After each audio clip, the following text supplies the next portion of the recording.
Hi, it's Sue Greenwald here with Awakened Stories. Today is February 15th, 2024. I'm interviewing John F. Kennedy Jr. Yes, you heard it right. This is our second interview together, and I'm hoping that today we have clear lines because the last interview was very pixelated, very hard to understand each other. He missed some of my questions. I missed some of his questions. So I hope to kind of smooth some of the gaps in the story out for you.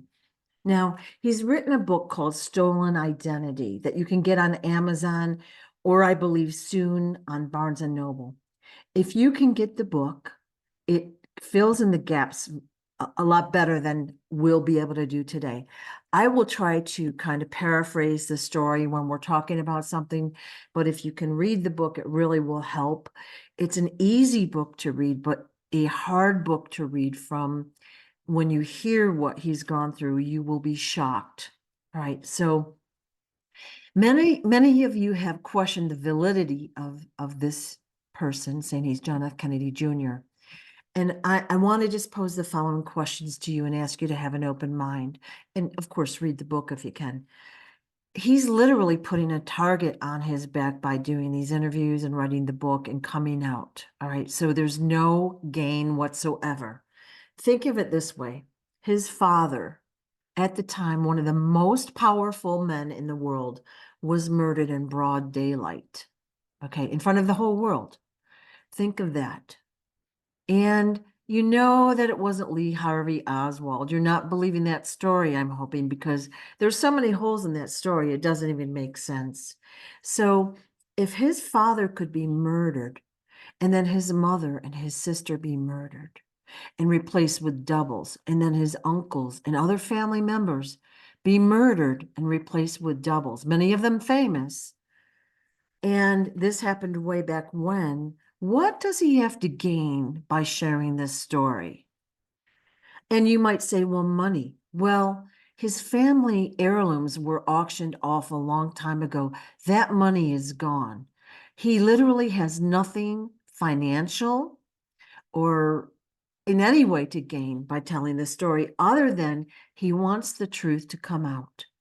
I'm asking that while you read the book and while you listen to this interview, you have an open heart. And don't just think of it from what we saw in People magazine intellectually. Feel it with your heart. Feel whether or not you believe he's telling the truth. Give it a little bit of time to brew. Right. I believe in these stories. I have tested every point, and I know he's got more to tell that he probably won't be sharing today. But I believe in him, and many of the people that watch this channel do. So just keep an open mind. And one other thing I wanted to say before we start. He is having a DNA test done, so that will prove, but the problem is finding a truthful and neutral place to do the test that will give him an honest result. All right. Hope that helped a little bit, because I was getting a lot of questions before. There were a lot of gaps in the story. We couldn't hear each other, and I want this to come out a little bit more smoothly. But again, feel with your heart and think, what does he have to gain by telling these stories? Thanks so much. You know what I mean? Okay, we're live now. Okay. Hey, it's Sue Greenwald here with Awakened Stories. I'm here today with John F. Kennedy Jr. Hey, John, how are you? I am doing great. Thank you so much for having me on your show. I'm so glad to have you back. This is take two. We did a video a few days ago, and honestly, we had so much corruption in the line. John couldn't hear my questions. I couldn't hear what he was saying very well. It was kind of pixelated. So we're going to kind of just redo the video. There may be new content in here, but it is for sure going to be more smoothly done. So I just want to give you like kind of an overview of John. He has written a book called Stolen Identity, which you can get on Amazon. And I think I heard you say Barnes and Noble soon, John. Is that true? Yeah, Jackie Goldman, the ghostwriter that helped me write it, is Mm. working on it for Barnes and Noble right now. Yeah. There won't be a hardcover on Barnes and Noble right away because 2% of the, it's $40 for a hardcover. Yeah, yeah, So yeah, 2% of the book sales right now are hardcover. So yeah. we're just going to have the paperback on Barnes and Noble for now. Okay. Okay. So this book is easy to read. It's hard to hear the story. It's a tough story to read. So basically, as you know, John was the son of the former president, one of the most popular presidents we've ever had in the US. And when his father was assassinated, he lived in a kind of a witness protection program, which was filled with organized crime communities, drugs, torture, human trafficking, kidnapping, and murder. Unbelievable. Within years, John's entire biological family were murdered and replaced with doubles, which is, again, unbelievable to the general population. John has been tortured, abused, kept in poverty, and almost murdered numerous times. And so the book really smooths out the story that we're going to tell a little bit today. And John had interaction with lots of celebrities, government officials, and the book kind of explains what he went through. So welcome, John. Take Thank you once again. I appreciate being here. This is yeah, awesome. yeah, Being able to get my short story out. It's difficult. Everything we do is difficult to get this truth out because we have so many enemies. And I had just mentioned to you a minute ago that our video announcing that we would be on today was taken down off of TikTok. Well, I appealed it, and 2 minutes later, they restored it. But yesterday, they had a video that they took down. I appealed it, they restored it, and 5 seconds later, they took it down again for good. yeah, yeah. And yeah, their appeal process is kind of loony, but yeah, we're talking big bucks. And how much is that one person behind their computer at TikTok getting paid not to share my story and the truth? Well, I've experienced a lot of censorship with just what I've been doing. I'm staying in my own lane. They've taken my videos down and my posts and all of that. And you just have to keep plugging away. I'm not trying to harm anyone. My goal is basically to get the truth out there. And so that leads me to my first question. What is your goal with telling your story? Like, why are you doing this? Are you trying to become famous? Are you trying to become rich? Are you trying to become a politician? What's the reason behind what you're doing? The main reason is awareness and justice for my murdered loved ones, and then all the above. Yeah, I would love to be rich. I was rich when I was a kid. I yeah, would love to be famous. I was famous when I was a kid. I'm just wanting my life back, and that would have all came, but it was all stolen from me. right. And there's on TikTok, there's Henry and Cindy and a couple other people dug up some information about George and George's mother and the real truth. And they're digging up truth all the time. I'm just an old biker. I don't even like talking on the computer or anything else. I'd rather be riding my motorbike down the road. Not that I won't do it to get my story out, but I am doing it every day. But there's so many people helping me do it. I'm like you here today, and so many people, lions that are helping me. And I got a story to tell you. If you don't mind, it won't Of take very course, long. of course. Um, in 2013, well, 2008, I believed I was poisoned. I was a truck driver. I had acid reflux so bad. I was drinking bottles of Malox and bottles of antacid. It was burning my throat. Well, they fought, so I lived with that. And in 2013, they finally broke down to give me surgery. So in 2013, I went in. It was a lot of weird stuff beyond my control, but I went in and had surgery for a hiatal hernia in 2013. They literally killed me on the operating table. It was supposed to be an in and out surgery. They said it'd be an hour in the operating room, and then I'd come out and I would go home. Well, 10 days later, I had holes in my lungs. I had staples covered my stomach. I believe they messed up my heart. I had burn marks from the defibrillators that they used to restart my heart. My back felt like it was shattered. I think I went into convulsions on their operating table or something. But anyway, I couldn't walk. They had to drag me around the hospital for 10 days. The doctor said he wanted to keep me there. I felt they were going to kill me in that hospital. Actually, after the operation, I woke up screaming in pain, and I wasn't in intensive care. I was actually on the second floor, and there was no one there. It's like they were hiding me out. They wouldn't give me pain pills. And at that time, I was already addicted to morphine for my pain. But they weren't giving me my pain medicine. So finally, 2 days after I should have been in intensive care and I was screaming down there in pain, the doctor showed up, put me in intensive care, gave me that thing you push the button for pain medicine. And I sat there for another 7 days. But the doctor came in. I said, I'm leaving. He said, well, you're not ready to go yet. You still need to heal. I said, you're going to fucking kill me in this place. I'm leaving. And that was 10 days later. Well, the doctor only billed my insurance company for I think it was 3 day stay. They ate the cost of the other 7 days because they didn't want a lawsuit. They wanted to cover up what they did to me because they really botched it bad. It was that laparoscopic surgery. The doctor's assistant it was his first day on the job. So it was the doctor and assistant that had never worked on that before. But anyway, they shredded my insides. So I left. I stayed one day at the Quigleys' house after I got out of the hospital. I slept in a really nice bed. And Max Quigley came in that morning and told me I had to leave. I was not welcome at their house anymore. I ended up going, I believe it was up on the hill in a camper trailer, but I was crawling around in the dirt, just trying to survive, telling myself I'm John Kennedy. And this is beyond screwed up what I'm going through.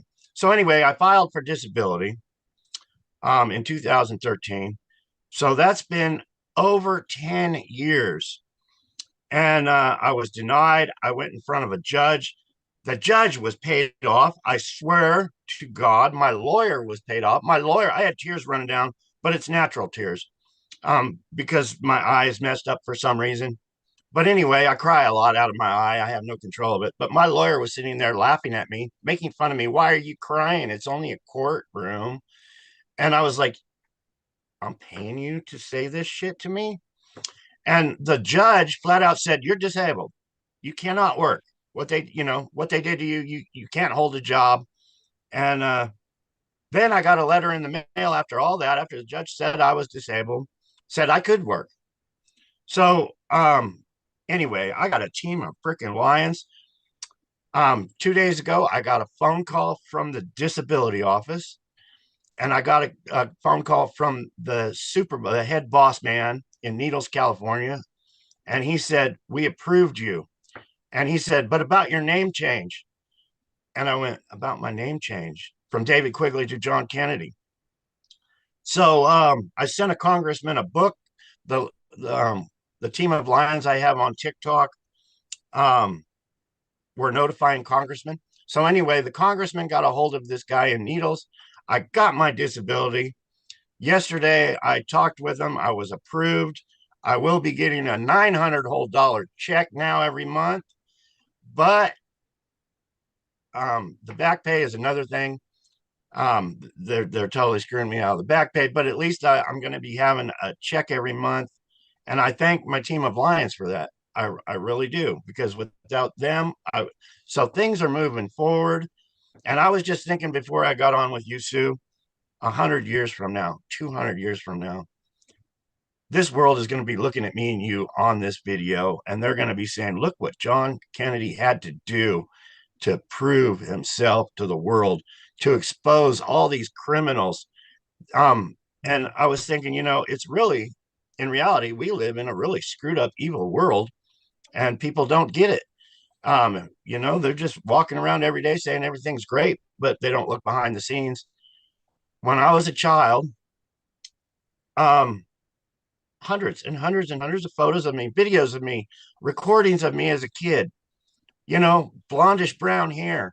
And then all of a sudden I turned 10 years old and I got jet black hair and my ears don't look the same. And nobody fucking noticed. The whole world didn't notice. But then people just don't notice, and they don't really care. Deep inside, it's all paparazzi, Papa Yeah. Grant. Yeah, you know what I mean. Propaganda. But Well, there well, you you go. know, congratulations on the win, but $900, it Hey, better than nothing. I was I would take a dollar bill out every morning if I had a dollar bill, and I would say, you know what, today's the day. Me and God and Yeah. Daddy. Now I'm calling him Daddy, thanks to King. But I would take a dollar bill out of the house, and I would be walking down the street, and I would say, I'm going to turn this dollar bill Yeah. into a freaking $1,000,000 today. Yeah. So 900 bucks, that's $900 million I could turn it into. Yeah. I like that attitude a lot. And that's probably why you survived so much of this trauma. You know what I mean? You know, you have a great attitude and you never stopped. And you can't stop, you know? I can't stop. I really can't. Yeah. Um, our last interview, I said I had a near death experience. Um, but yeah, I can't stop. You can't. Um, God ain't gonna let me stop, and I got to grab onto God's hand, and he's got to walk with me, because yeah, it's crazy, and the devil don't want me. The devil knows I'll take over. So Well, I think what we were talking about as we started this video is that, you know, you've been used as bait. Okay, you're the worm on the hook, dangling. I All the bad guys have been jumping and picking away at you, but guess what they're doing? They're revealing who they are and what their agenda has been. exactly 100%. Yeah, and that's Um, why they didn't want these videos up. That's why we're suppressed. And I'm not as far out there as you, but I've had a lot of videos taken down as well as you, but other attacks, name calling, all sorts of things. So that's why I'm asking people, first of all, read the book if you can, but have an open mind. Look around at our society. What's happening now? Does that seem right? a lot of people are so asleep, and they'll just see part of it. Oh well, he doesn't look like John Kennedy, and they'll just dismiss it and leave Aruka. Well, hello, get a little more in depth in your thought process, Right. because I was kidnapped and replaced at 10. Go look at some childhood photos, and women are great at it. They can look at a childhood photo and then look at me, and they're like, yeah. But a lot of people won't bother. Um, yeah. Yeah. Yeah, so let's not kind of go over. I know we did try to do the story before. We were disrupted a lot. Let's kind of go over the story if we can again, and fill in some of the gaps for people. You know, we've been getting a lot of questions. People need to understand. And what I'd like to do is set a foundation for your story, and then we can go deeper each time that we talk if you like. Yeah, that's cool. You Um, were born when your dad was already president, maybe 3 months in, and he isn't was, that cool? That's cool. and so you had a lot of people, you know, Secret Service guys and nannies and blah blah blah blah, taking Oh care yeah. of you throughout that time. It wasn't a normal home. It wasn't a normal household. You weren't like with your mom and dad exclusively like most babies are, you know, in a Right. middle income type of home, right? Right. I Yeah. was never, I mean, it was a new day to spend time with my mom and dad. And usually it was for publicity or something. And the nannies, and it was school teacher after school teacher and nanny after nanny. And one thing, the bad things is what screws me up is in my memory and everything as a child, because the bad things always stick out in my memory, not the good things. Oh, once in a while the good things. But one thing I remember is um, one of the maids was actually whisked away because she was trying to poison me as a child. Oh, She was the one in charge of making my breakfast, and I remember as a child they grabbed her and whisked her away. As far as the worm on the hook, I was going to say earlier also, um, Wayne would, when you're in my position and people want you dead, it's extremely difficult, because you just can't kill someone or take someone's life or throw them in prison or whatever you have to do because you think they want you dead. You actually have to wait for them to kill you. You physically harm you, and it's extremely hard. I know Wayne went out of his way to figure out how we could catch the people before they actually were pulling the trigger, and I was the bait.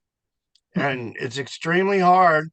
And one little thing, we're being a worm on a hook. And I always joke with Wayne about that because I was sitting in the back seat of a car, and Wayne was in the front seat with another fellow, but Wayne had the barrel of his revolver stuck between the headrest.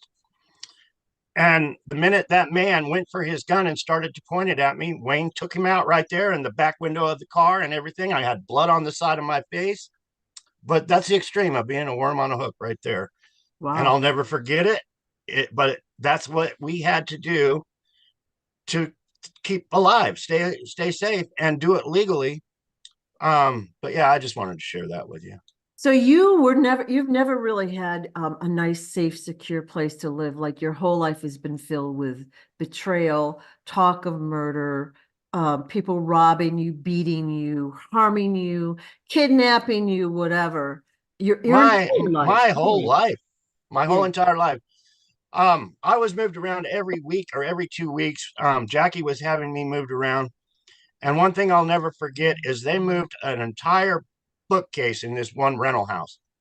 Um, they figured out where my room was. I was going to sleep, but they moved the bookcase against the wall so the books would stop the bullets. Um, you said kidnapping.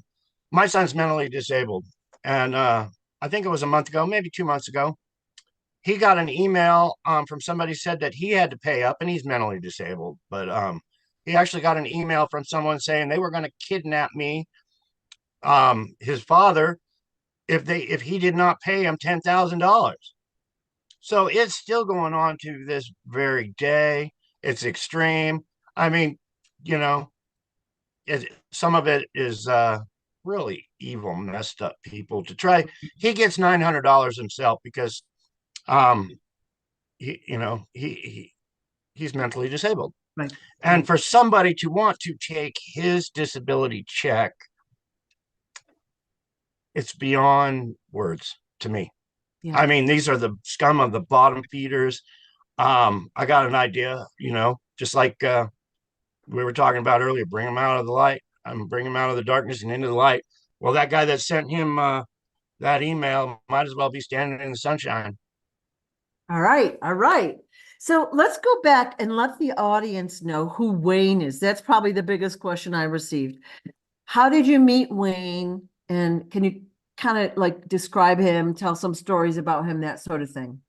It's hard to describe Wayne and make any sense because Wayne didn't even reveal himself to me. Yeah.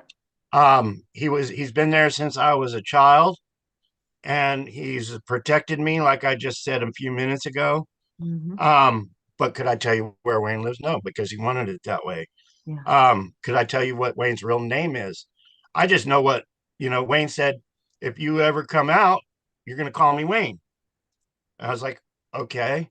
So I'm hoping that he's still alive and he's still looking over my shoulder with his 44, sticking between the cushions of the headrest to protect me. Right. Um, was a lot of it good? No. Did Wayne have me tortured? Yes. But it was a good torture because I understand why he did it. Yeah. Um, he would ask the members of the family, well, how do we do this? It's kind of like I grew up with Wayne, but he would go to the heads of the families and ask them for advice. Um, and he was told one time, torture will make you forget. Well, see, if Wayne was a double agent and Wayne was working to find out, information about the cabal, and you got to be playing two sides. And if Wayne went to the cabal and said, yeah, um, John Kennedy's dead now, just to keep me alive. Well, if they found out I was alive, they would have killed Wayne. So it's a lot of two-sided streets. It's a lot of spy versus spy. And for instance, this is a bizarre story, but our Congress was trying to expose um, what do you call them, terrorists, and we, I say we, um, had a terrorist that was a double agent, and this terrorist was caught and brought in. Well, Wayne grabbed him and had him stuck on a hook. Wayne knew he was one of our good guys, but he still tortured the good guy and put him on a hook with his feet off the ground for torture to get information from this guy. But Wayne knew he was a good guy. So he was doing it to save the guy's life, in other words. They didn't want to say, and pat him on the back when he came in as a terrorist. So Wayne stuck him on a hook. He's hanging up on a hook. He's a terrorist. We're mistreating this guy. So the other terrorists kept believing him. And I believe it came out in some kind of files that he was a double agent. Well, that just killed that man right there. But Wayne was trying to save his life by being mean to him. It doesn't really make sense, but it does. He was being mean, but he was saving the guy's life. So a little punishment for an hour or two hanging on a meat hook with his feet off the ground was saving his life. So the other terrorists were looking at him like, oh man, he's getting it too. I guess that makes sense, but youch, youch. Now, how did that affect you? So, throughout the book, Wayne's popping in, he's popping out, he's dragging you out of bed, he's showing you bizarre things, you're going to Hollywood, you're doing all this stuff. And it just seems very, like kind of, we'll say all over the map. It's not like, like you said, he wanted to groom you to take over Atlantic City, but then Yeah. there's a lot of stories in this book.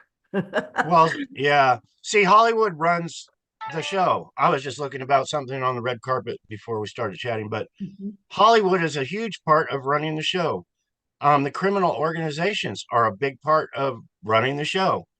And I thought when he was taking me around meeting all these people, and Wayne, I can't believe Wayne knew that many people, but he was taking me around to meet all these people. I thought he was making me call it a mop boss, call it whatever, but I thought he was grooming me to be a mafia don, maybe. I don't know what you want to call it, but I felt I was being groomed for all that. I can't explain it, but that's what I always thought my whole life. I thought I'm going to be the boss someday.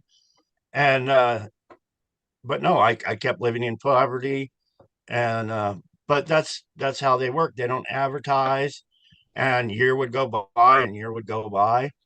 But yeah, he definitely was grooming me to meet all these people. Maybe it was he was just exposing me to what the real crime ring was all about. But Okay. Okay. It's just interesting. Like as I read the book, I couldn't decide if I liked him or I didn't like him. Like I kept flip-flopping, and maybe there is a bigger story there than I know, but you're just like me, yeah, same thing. yeah, yeah. I love Wayne in my heart, but I'm scared to death of him. I really am. It is weird because Wayne has more power. Wayne is the most powerful man I've ever met. Okay. And it's scary. Wayne can kill somebody in broad daylight, have a crew come in, take them away, and never be seen again. And it's that powerful. And the crews he has are unbelievable. But yeah, you don't talk bad about Wayne in front of his face, that's for sure. He like I said, he was the most powerful man that I've ever known. He scares the shit out of me, but I loved him too. Okay. Okay. So let's kind of back up a little bit. And I know it's probably hard to talk about your family, but you're just a little boy, and again, when you're 3, you don't have a clue what's happening, and maybe not even until you're 8, 9, 10. But life goes on, so you were kind of going to school.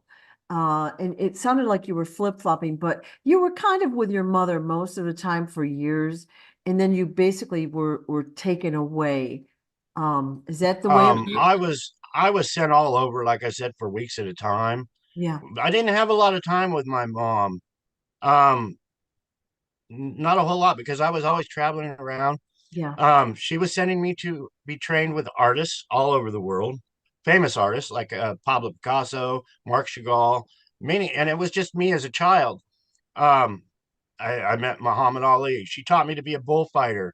Um, she wanted me, she did. And as a little kid, I had to go throw the thing at the bull, the little arrow thing, and make it stick in a bull. She wanted me to learn how to ride horses. So I went to summer camp, and they had a horse, on a rope and turn around in a circle, and I would stand on the horse and I'd go sideways on the horse. But yeah, it wasn't a whole lot of time Right, right, with my mom. And she, Hollywood actors, John Wayne, Charles Bronson, Clint Eastwood, Dor. uh, Um, there's somebody that's bringing out on TikTok also all the films I had been in, and I explained I was left-handed, and you can surely see that I'm left-handed. I saw pictures of me in the White House where I was actually grabbing something with my left hand. But yeah, I think I was around the age of, I don't know how old I was, okay. but yeah, they were actually slapping my left hand when I would reach out for something to hand somebody something with my left. They would hit it, and they would say, "Yeah, use your other hand." Yeah. So they wanted to change your identity. They actually gave you a different name. They they were all going all the way out to putting lemon juice in my hair to make it sun bleach blonde. They Wow. would actually, um, it was the Dorothy Quigley and her mother, and I don't remember when her mother passed away, but yeah, they would take me out and put lemon juice all over and have me stand out in the sun for an hour just to lighten it. Right. So basically, Wayne put you with this family in California, the Quigley family, and they were your adopted parents. You were to call Dorothy your mother. And right from the get-go, it sounds like you had a tough time there. And Yeah, somebody had just asked me a question an hour ago on TikTok. They said, "Well, you would have been 15 in Clovis, California." I think I was 14 when we moved from Clovis. But here's a scenario on what we did. Um, the Quigleys lived in Santa Barbara. Actually, it was Goleta, California. I went with them. I think I was around 5 years old when I met them for the first time, and they said, "Call me mom and dad." I think I was about 5. That was Goleta, California. Then the Quigleys moved to Fresno, California, and actually we were homeless. From Goleta to Fresno, we were actually homeless. We were staying in motels, sleeping in the truck or wherever we could at relatives here, there in Fresno. And then they bought a house in Fresno. And then from Fresno, they moved to Clovis, California. And I don't have the time dates of all this, but it went from Fresno. I was going to a grammar school in Fresno, California. We moved to Clovis, California. I went to grammar school in Clovis, California. And then from Clovis, I think I was 14, we moved to Coarse Gold, California, a private community called Yosemite Lakes Park. So that's kind of where I stayed as David Quigley the whole time. And then all those places I was handled, trafficked from there to go to Hollywood, or, for weeks at a time, I would be picked up and brought somewhere from all those locations. right, right. So they basically, like Wayne or somebody would like, an unknown, we'll call them an agent, okay, would like basically wake you up and take you out of bed sometimes and take you away, or a lot of, we'll call it unusual stuff happened at that time. Right. If they had an emergency to do, or a quick job, they would come get me in the day. Um, but yeah, they work at night. They don't want to be, it's the Secret Service as far as, Yeah, they're trying to keep their secrets.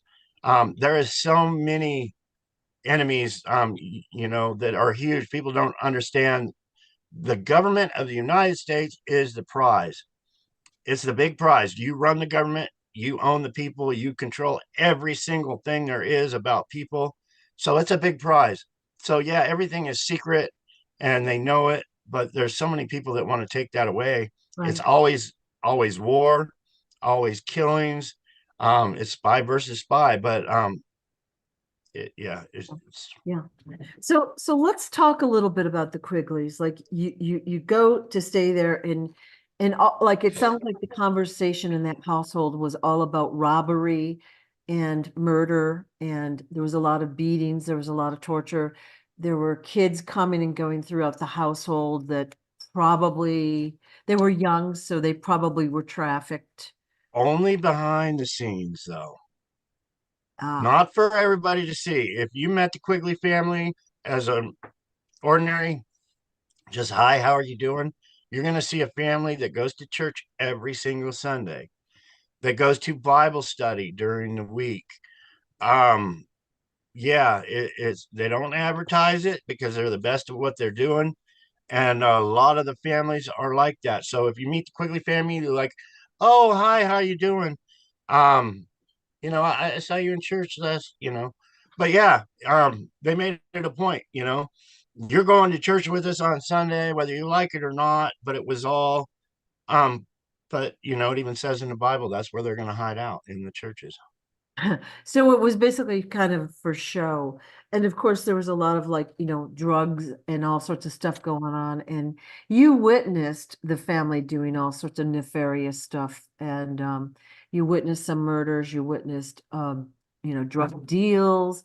They drugged you all the time. In fact, I think they gave you a daily cocktail. You suspect it was hormones or something to keep you. Yeah, I was talking with somebody recently, and one of the mental health drugs will actually make you forget.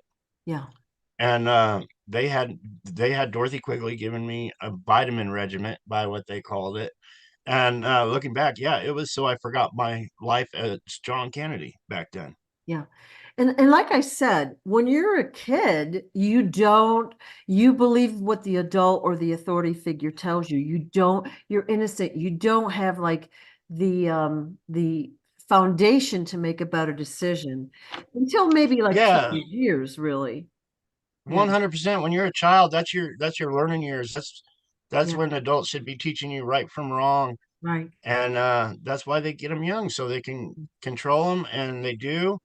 And they use them, and Yeah. it's sad. And they become, that's their thinking from now on. A lot of it, our educational system has a lot to do with it. You learn what they teach you. Right. Right.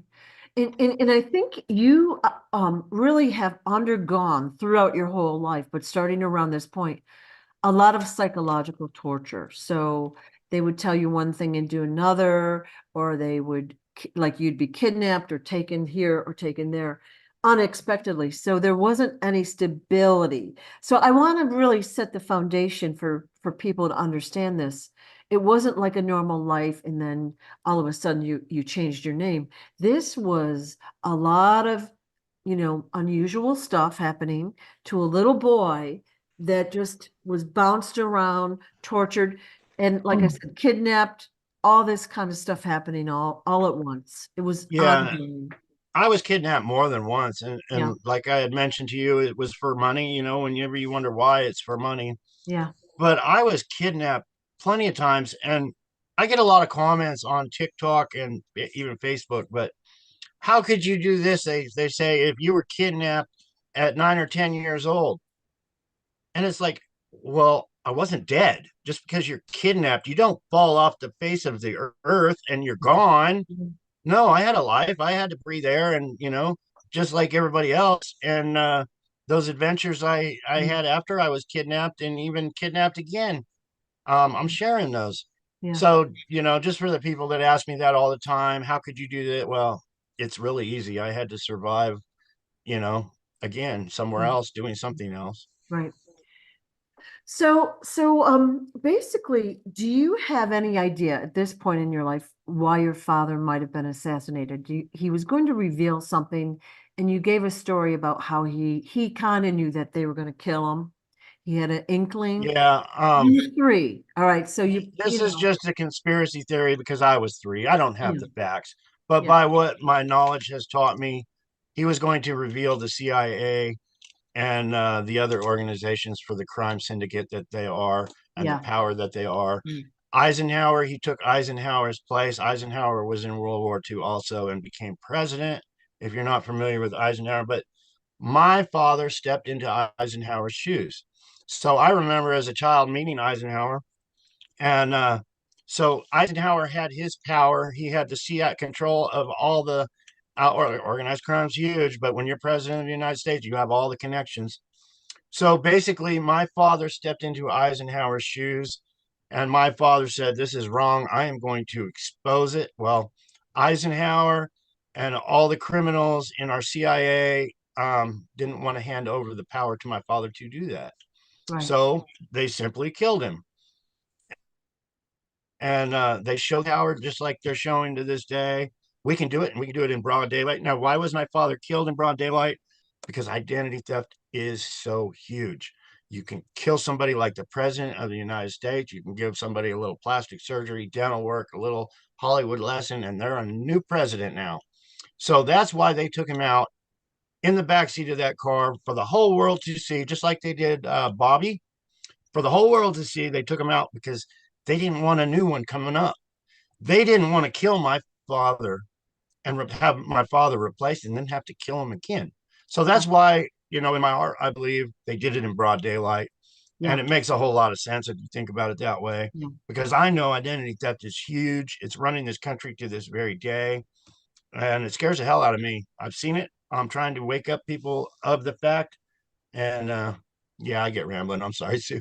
No, no, no. It's a really good theory because that way they didn't have to come up with a replacement in the public eye. Now, your mom, let's back up a little bit. While you were in the White House, you have already told us that your mom had a double, and the double had her teeth redone and some plastic I surgery. was an I that's not conspiracy there. I was an eyewitness to that. Mm, But you don't know as a child when that's happening. You got somebody mm, that looks like your mom and they're getting surgery, somebody that looks like your mom and they're getting dental work, and then next thing you know, she's listening to recordings, trying to talk just like my mom. yeah, I didn't have any idea they were going to kill my mom.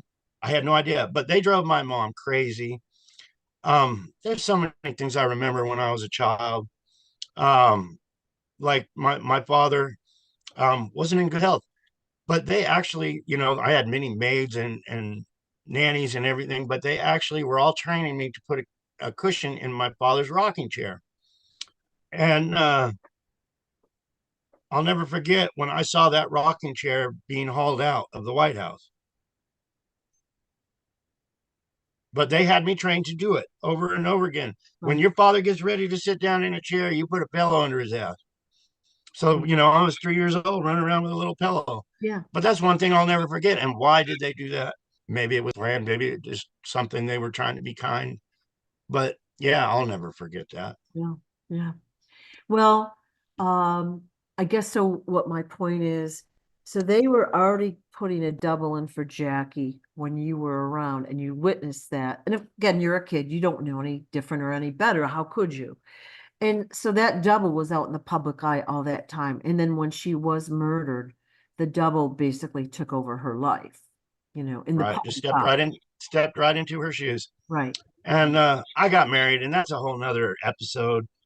But my wife's grandfather, um, he knew John Gotti because when you're young, you hear people talk.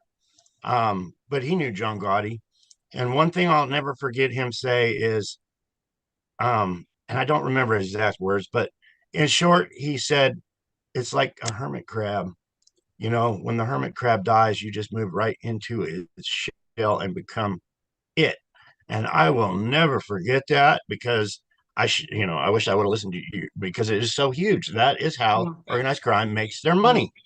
If they pick out somebody, it's all pre-planned first degree murder, and they step into their shoes, they become them, they get all their assets, all their power, all their whatever they own instantly. You can become a billionaire with a couple murders, and they do it. I've seen it. I'm a witness to it, Yeah. and I'm sharing that to the world because the world needs to know that's how it's done. Yeah. Let's expose the cabal and all their evil and how they work, and let's put them under the rocks where they belong. One of the things that shocked me throughout the book is how even the children, like the doubles, like so again, you suspect your sister was also murdered and replaced, let's say age 10, 12 or so, but she had doubles and all that. But all of these doubles talked about murder all the time. Like these are kids. Boom. Yeah, well, when they're child trafficked and they're young, it's a norm. Yeah. It becomes natural. When people don't understand it's huge. Yeah, If they are taking over a family, they have no problem strapping people to a chair in a room in the middle of the night and having these kids kill them. And that's how they are taught. And once they have them do that, they're done. mhm, They don't want to expose that they had to kill somebody. They don't want to go to prison for the rest of their lives. right. But that's the tactics these criminals have, whether it is a gang to whether it is a gang within our FBI or CIA. It's all tactics for power. They want to sit back and have somebody else do their crimes. Right. Well, that way they have something to, that's why they videotape everything, with the kids or whatever. They'll videotape it, and then they have proof that that child has committed murder or whatever, which again is mind blowing. Like, it's shocking to the average citizen because that's not the way you think people live. I'm hoping. Yeah, Nobody I know lives like that. I've been sharing many stories from 9/11 to Waco to Timothy McVeigh and the Calaveras County murders. And Wayne had me do some things so I wouldn't forget. So maybe I could share them to the world someday. I really don't Yeah. know Yeah. what Wayne's intentions were.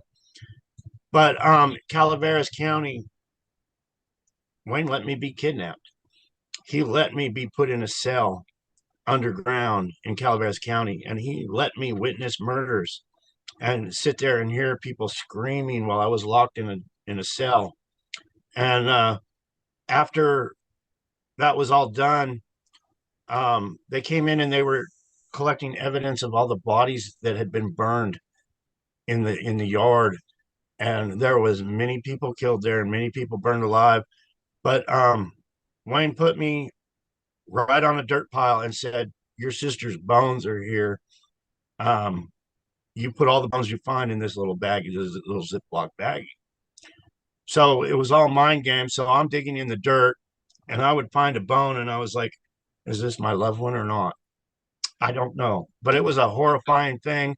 That's another thing of many that was covered up. And people, you can Google it, Calaveras County murders and the underground, and it's all connected, people. If you remember the Chowchilla school bus kidnapping,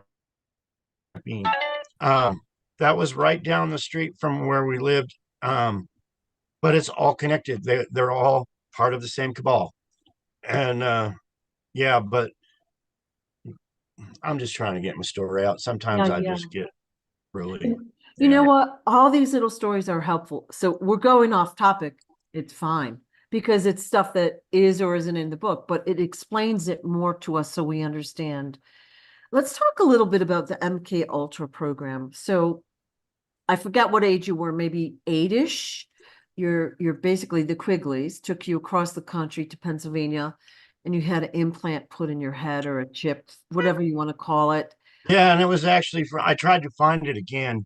Yeah. I found it once as I was adult. I lived in Pennsylvania and I wanted to find out where they had taken me. And I actually found the place and I researched the place and I tried to find it last year again, just through my memories because I don't take notes. I can't. Right. Right. But it was actually, I did the research on it. Mm. In World War II, it was a Navy base experimental lab for the Navy and their electronicals, I think this was when they were cloaking things and trying to make battleships disappear and every other. But it was basically a huge.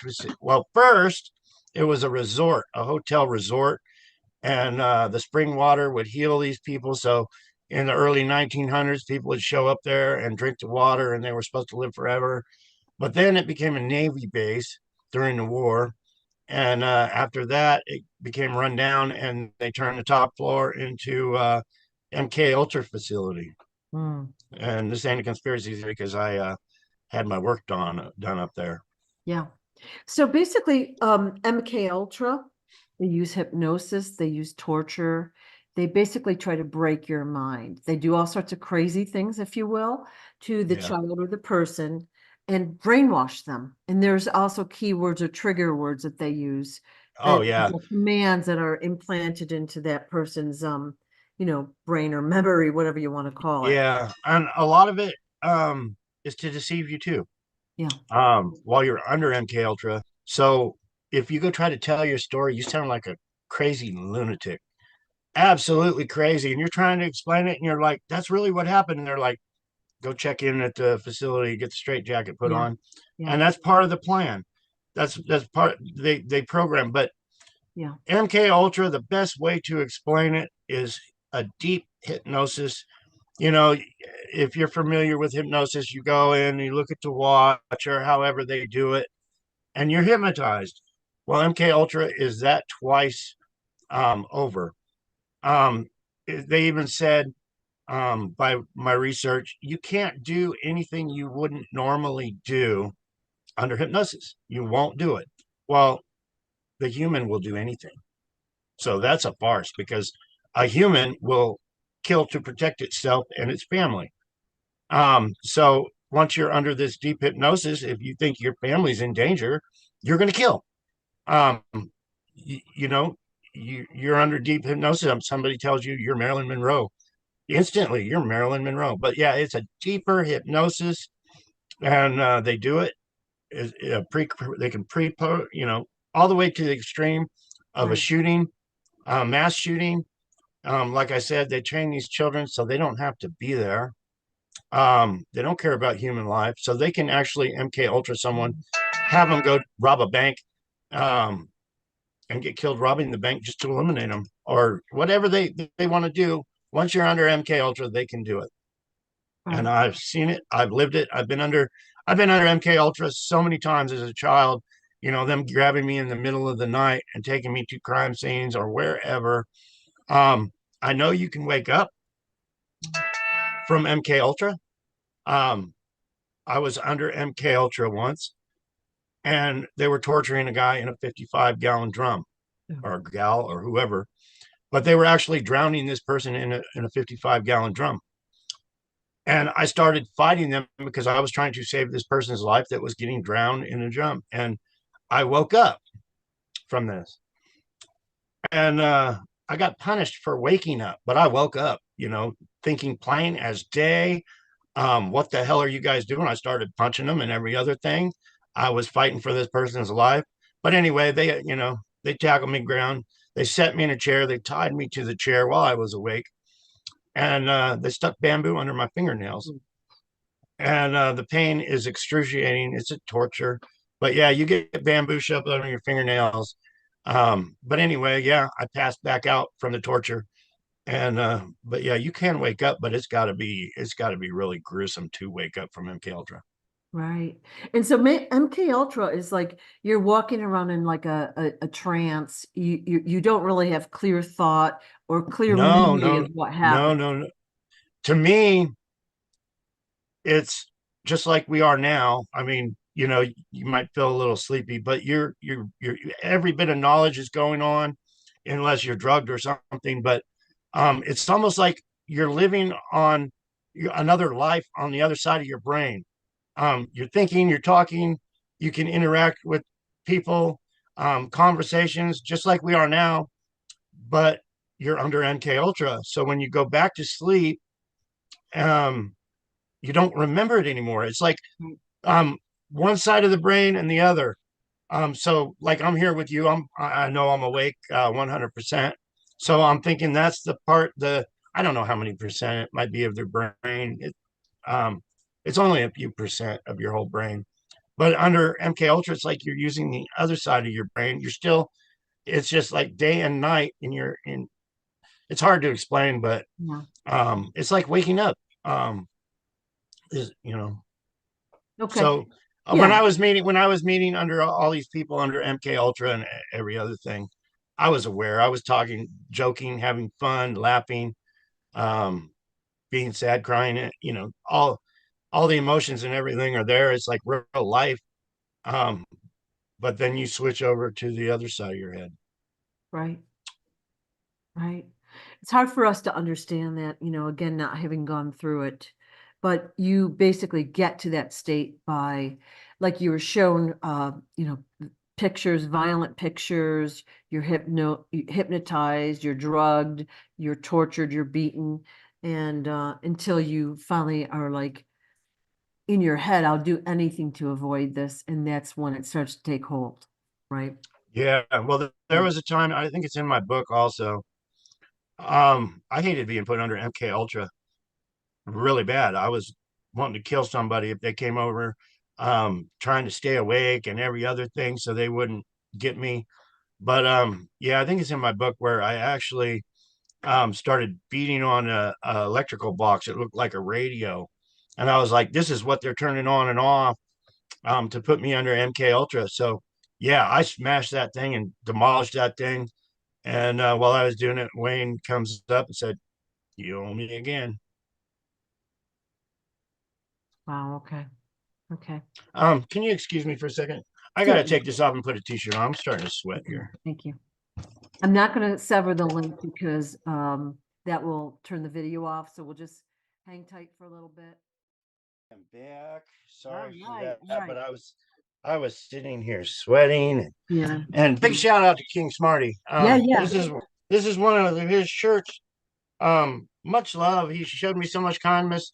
I heard you guys talking on an interview, and I started chatting. Next thing I know, I got a box full of goodies, a couple shirts, and some hats and other really cool stuff. So big shout out. He's got a heart of gold. He really does. And Smarties corner.com. Check it Right. out. Way Yep. cool stuff. Yeah. Kept Robin busy for hours learning all about that stuff. So Yeah. Yeah. It's so exciting to have Smarty out there, and I'm so honored to talk with him all the time. He just makes everything fun. But his goal is really to help and heal. And he's the one that introduced you to me. And I'm glad to do this. So I'm very excited to do this. I forgot I didn't have my hand on. I'm sorry. Yeah, yeah, no worries. So, we were talking about MK Ultra and all that. And what I'd like to do, if we could, is to back up in time again and go back so people understand your stolen identity, your double. All right, so you're just a little boy, you're being bounced around and all of this. And then somehow you meet John, okay? And he kind of eventually, I always call it cowbirding you out. He pushes you out of your nest, okay? So Exactly. can you kind of like give an overview of the earlier years when you guys were kids and how that went? Yeah, well, he switched me out when I'm just gonna say 10. Okay. Um, I said 9 at first, and I got to thinking maybe it was 10, but around 10 years old, he showed up at my school. Um, Everything I did, I was taken somewhere by others, but it was around 10. I was being tortured, abused. If somebody told me to do something, I was doing it because I didn't want to get beat, every other thing. But they said told me to call him John. I was right there. Me and him were there, and Mhm. they told me he was my brother, and I didn't believe it. Um, and I didn't believe it my whole life. And then, you think about something because I didn't want to think about anything anyway. But then you get to thinking, it's like he was my brother, but he was my stepfather's son through marriage. So, I mean, that was complicated. But yeah, he showed up at my school. We hung out. Um, he slugged me in the face for calling him John. We were on the island. And I remember Aristotle Onassis had him by the ear once, disciplined him for something. But at that time, they told me he was my brother. Okay. So I went with that scenario. Um, I, Yeah. I met with him a few other times. Um, it got to the point later in life he didn't want me to share that I wanted to come out. I would see him and it's like, hey, I'm gonna tell everybody I'm you and you're me. And it got to the point where he wanted to take my life And how old was he there? on the island. Yeah. We were the same. We were the exact same age. Okay. A couple months apart.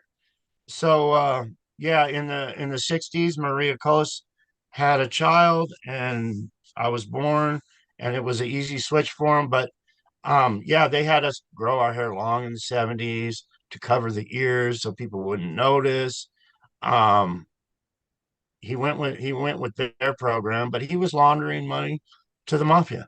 to organized crime, just like Caroline Kennedy is doing to this day, um, under control of the mafia. So he went with, I can't blame him from when we were kids. I thought him as my brother. Family's everything you're taught. But as we grew older, he started hating me more, because he was living the good life. He had it made in the shade.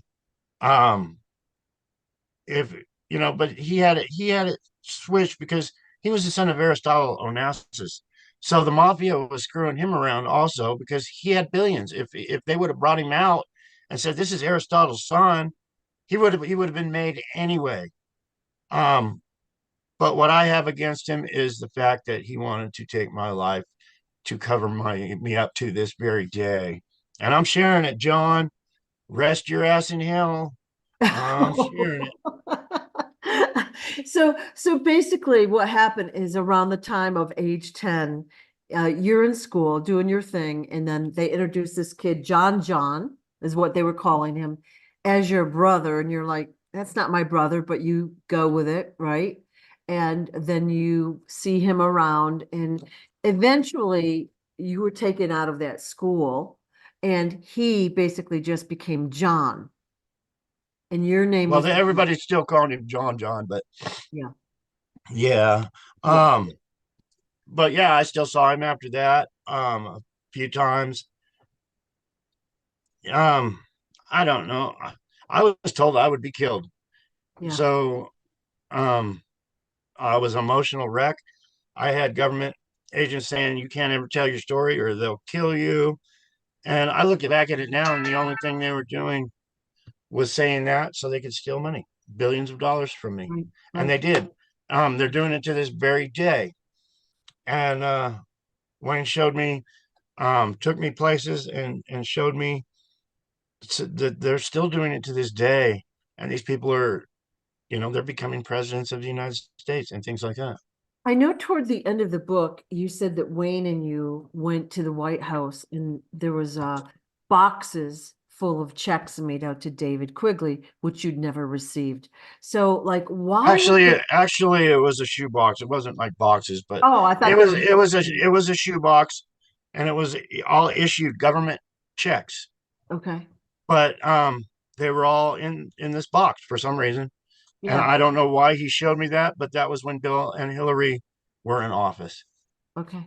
So you were But probably like but maybe, The Clinton Foundation, and all that, and Clinton's ties to Walmart, it's all huge organized crime, okay. and I'm trying to expose it all to the world. Okay. Um, yeah, every time somebody goes to Walmart, they're helping support the crime families. You want to explain that a little bit? Sam Walton, the same situation with Sam Walton and his family. See, the families gave Sam Walton money. Sam Walton was just a truck driver, just a regular Joe like me or any other truck driver. But the family gave him enough money to start Sam's Club. He had an idea that you walk in and everything's on a pallet, easy peasy, go in there, fill your cart, make things cheap because you don't have to put it on the shelf and everything. But yeah, he came up with Sam's Club. Well, that started taking off, and they came up with Walmart, and the crime family wanted a Walmart in every town. Well, Hillary Clinton was on the board of Walmart, one of the founders of Walmart, and they basically, by what I remember, they killed Sam Walton's son. They probably killed Sam Walton, but anyway, that was the start of Walmart, and now there's one in every single city, and it was built on murder and theft. Right. I've heard that the floors of Walmart, like you take the floor up and there's tunnels under where it's hollow, and that's where a lot of the trafficking occurs as well. And we've also seen recently where, on their website, if you know what you're doing, you can basically order a child that way. Just like, Well, the here's Wayfair my here's thing. my personal. I don't think this is in my book. I don't think it'll be in any book. But my personal experience was before they would pour a foundation. Well, first thing they would do is own the land and acquire the land. to put your Walmart in your town any which way they can. Mhm. Any which way they can, they get your land to build that Walmart. But when they're getting ready to pour the foundation of the store, I've dug plenty of holes. And when I'd be under MK Ultra and I would be digging and I would dig a hole. And Wayne would throw a canister in there, maybe a dead body, something of evidence. That's the way he explained it. But I dug a lot of holes in the floors of Walmart. So there's dead bodies. And one true story, I had dug a hole in a Walmart, and they put their whatever they put in that hole, they came in and poured the cement. Well, Barack Obama stood on that very spot where that dead body was and addressed the whole country from a Walmart right on top of the body. And how do I know this? Because Wayne told me to go whisper in his ear that he is standing on a dead body while he is giving his speech. Truth. Wow. Wow. Okay. All right. So, yeah, there's a lot of evidence under the floors of Walmart. So, people, when you go shopping at Walmart and you hear them dead people screaming from the floor, buy all that stuff. Support the devil. Yeah. Unfortunately, the problem is no one has any money anymore, of course. And Walmart's kind of got the cheapest everything, food included. So everyone goes to Walmart. And Yeah, I even go there. yeah, it's I tried, I Kind tried to switch. You know, I had my pharmacy at Walmart, and I was like, I can't support this place every other day. Mm. So I did switch, but I don't like to go there. Yeah. Um, Yeah. but yeah, I lost my train of thought with Yeah. Walmart and So all this. we're gonna go back in time again. And I let's just lit the wrong end of a cigarette, man. I hate doing that. let's Trying to pay attention to you and talk. I think all these stories and everything, and I'm trying to. Yeah. yeah. All right, so we're going to go back to John again. So age 10, he appears at the school. You're kind of like, little boys. You're both probably undergoing like training. Like he basically takes over your life or what your life might have been. Although he becomes a lawyer. He's of course good looking. He's on the cover of every magazine. He's living the good life, right? And eventually he and his wife Carolyn, I'm sorry, basically sell off your family's heirlooms. Okay, so they auction pretty much everything off, it sounds like. Yeah, and with that said, all the crime families stick together. Yeah. He married right into another crime family.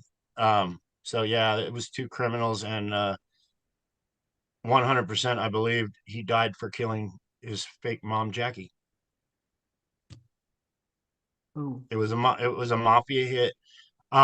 Me and Wayne went to her apartment, and we were standing in the kitchen, and she was trembling. This must have been, I don't know, early 1990s. But she said she believed that the children had poisoned her at dinner one night. She became deathly ill. They called it cancer, but she confessed to Wayne she thought that children had poisoned her. I'd been poisoned many times myself. They love poison. It's an easy, sneaky way. Um, Somebody, oh, you got cancer, but poison, yes. Um, so Wayne knew, he got it firsthand that the children, and who was the children? John, Caroline, his new wife. So anyway, that's why there was a quarter found in the hydraulic line. That's why the main reason, it wasn't because he was running for president, but it's all the same crime ring. Right. So if he did kill his mom just for the inheritance money and the millions of dollars he made killing her, it still pissed a lot of people off because you don't take out another member of the family. So you got John's mom, my fake mom, the one that went through the plastic surgery and the dental work and all that to become her. And you got John that knows she's not even his mother. So he kills her. And she was huge. I mean, she was lovers with Bill Clinton. It pissed a lot of the crime family members off. You don't do that. It's a death sentence. And he did it. He pissed Wayne off. He pissed a lot of people off. And it was definitely, you're going down in the ocean, dude. Okay. So he's probably like roughly 30-ish when this happens. And of course, you're 30-ish. And so he basically kills, we'll call her the double, your fake mother, his fake mother. All right. And it was poison. Okay. And then basically you kind of knew something was up. You had a red flag feeling, but they were trying to get you to go in 1999 to a wedding where they were going to fly, and you Their didn't want to plans, go. their plans, they already had it set up to kill me at that wedding. It's all pre-planned murder. Yeah, But yeah, they were taking, he wanted me dead. He didn't want me to reveal. There was more money behind the scenes. I don't know how much, what my loved ones left me and whatever, but there yeah, was a lot of money involved, and he and his wife wanted me dead. So they planned my murder at the wedding. The people at the wedding were in on it also. There's so many criminals out there. There really, really is a lot of criminals. Yeah, so that was their plan. They were taking me to the wedding to have me killed at the right, wedding. right, Now I'm gone, right. but I'm not gone. They're gone. So basically, what happened is you did get in the plane. The plane was going down. You did luckily grab a life jacket, but you were Oh in the yeah, plane that's that the first crashed. thing that went. That's the first thing, I've been through so much crazy shit, so much training. Um, Yeah, when something bad's going to happen, that's the first thing I do is think of saving my ass. yeah, So the minute he said he could not steer the plane, I was under the seat. I was grabbing for that life preserver. I right. was getting ready to freaking die. Um, I even, while they were arguing, I had my shoulder braced up behind the back seat, getting ready to freaking crash. Um, yeah, when I don't want to admit all the things I've survived, Mm. um, because I don't want to sound like Superman to anyone. It's all very painful, and recovery sucked. But yeah, even with my brother and his plane crash, when my stepbrother Alexander was shot in the head, I can't get it out of my mind. I don't even like bringing it up because it sticks. I got that picture of that guy in the passenger seat with that. I've even looked it up. I got the making, just from the memory of me being 13 years old. Not that I write anything down, but I could look it up again. But yeah, I wrote down the make and what gun it was, and I researched it. It was like a World War I gun that killed my brother. Um, but it's still fresh in my mind like it was yesterday. And that was 60, no, 50 years ago. It's funny how that stuff stay. But yeah, we were getting ready to crash. The plane was going down, and I know I put my fingers through the upholstery in the seats. I ended up breaking my arm. I found a picture of me actually in a cast on Aristotle's Island, where I have a cast in my arm. Somebody was a paparazzi was taking pictures of me talking to my sister. She was in mourning. My sister Christina was on the island, and she wouldn't speak. Maybe it was a fake. Maybe they had already replaced her. But she was sitting on the table and she wouldn't talk because her brother just died. And I was like, "Come on, sister, um, don't just sit here and mourn for days and days. Let's talk, and let's go swimming or something." But yeah, I clawed the seats. I was getting ready to die. I was I in it. I didn't even have to think about it, but the plane was going down, and automatically I was thinking, if I can get up when we hit, I won't absorb the impact. So I'm trying to fly while the plane's crashing, and maybe that helped save my life. I don't know, but it's almost like animal instincts. I'm gonna live no matter what. Well, it sounds like, throughout the book, okay, you've been, beaten, like like they've tried to kill you. I was going to actually go through and start counting the times you mentioned.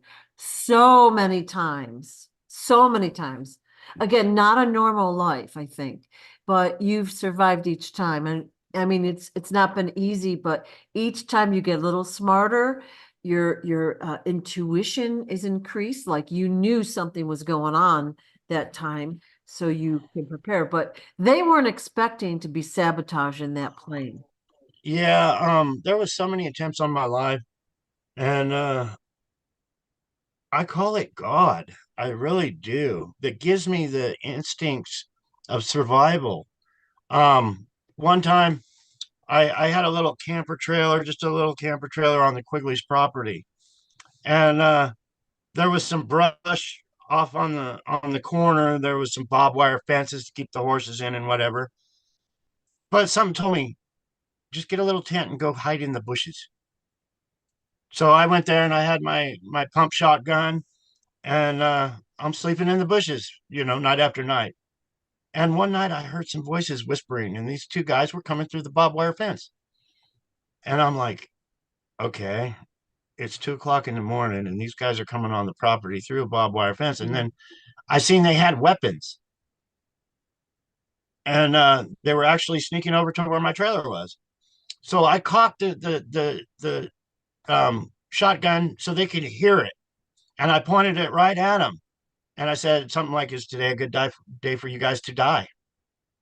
And they immediately turned around and went back through the fence.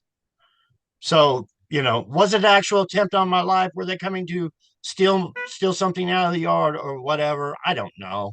Um, Mm, but there, to me, it was a definite attempt on my life. They had weapons and they were on the property. So I don't think that was in my book, but that's just one yeah. instance of many. Well, the fact that you knew enough you were smart enough to sleep in the bushes or whatever that night. But you said last time we talked, you would rent a hotel room or a motel room, but you would sleep in your truck or whatever because you had a feeling someone was going to come after you. And it pretty much always panned out, didn't it? Well, Wayne taught me that too. Yeah. Because organized crime runs the motels. Not all of them, probably. I wouldn't guess all of them, but they have you get a town, they have the motels, and they run them. But Wayne taught me one day, he was like, go check into the motel. You check into the motel, and he's like, but you're just checking in. You're not sleeping there. You're not there.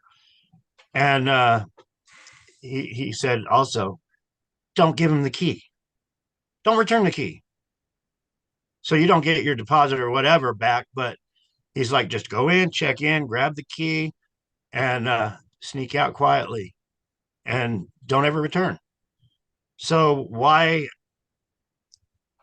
I don't, but anyway, that kind of mentality to stay safe and stay alive, just to fool people on your location and where you're going to be, it's a big hindrance to people that want you killed and plan your Yeah. death. Yeah. Again, something probably the regular people don't do or know about, or wouldn't even think to do. They're not in your situation, but you just had the instinct to do that. And Yeah, it's like everybody wants you dead, and you got to stay alive and do whatever you can to mm, stay alive. yeah, And yeah, don't stay in one place too long. And if you are in one place, you better be trying to be that worm on that hook and catch some bad guys. yeah, yeah. So basically, they found out that John's the other John, the public John, who we think his real name was George, by the way, but his plane was sabotaged with a quarter in the steering thing I mechanism. believe it was a hydraulic one. I'm not Yeah, definite on that. yeah, Um, I'm just the man came up and handed Wayne that quarter and said this is what caused it was put in the steering mechanism. So I'm just guessing it was stuck in the hydraulic line, and when the pressure got enough, the quarter plugged the hole, and once it clogged the hole, the plane wouldn't steer which way you wanted it to go. But I'm just guessing. I'm pretty mechanically inclined when it comes to stuff like that. yeah, But there was a quarter placed somewhere in the steering mechanism, and it was a sign that to let everybody else know, and all John's soldiers, because John was building up to be the next John Gotti. He had soldiers, I'm sure. He was building up to have a crew and take over New York and the New York Mafia and every other thing. But it was a definite sign to these other people, he was killed and he fucked up, and you better get the point that we Right. took him out. Right. But it sounds like they were really trying to take all of you, you included, out in that plane. Again, that's why it was that that they were going to kill you at the wedding or whatever, but they were trying to Yeah, everyone in that plane. that's hard to say, because if they wanted me dead, they would have left me in the water. Yeah. Let's talk about I this. was in when they picked me up.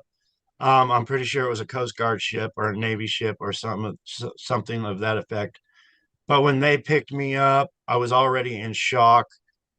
Um, I don't remember much. I remember being in that water on those high waves for so long, thinking I was going to die, thinking a shark was going to get me.